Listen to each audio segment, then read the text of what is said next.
cái xác thì đâu cái nó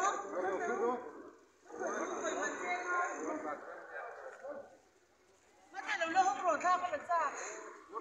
cái xác thì sao cái lỗ nó cái gì sụp thì đâu rồi sao em muốn thuê đó phát cho nó mà Nó tay ăn trộm cái tao. cái cả có sao đi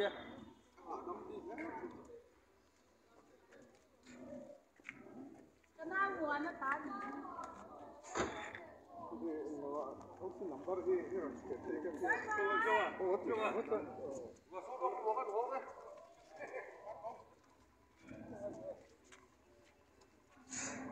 anh chỉ thuê lên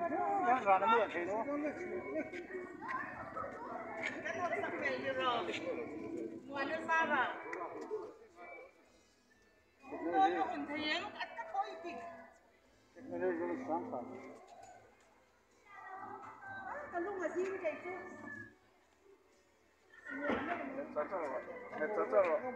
bố hoa cái mình đều hoa nào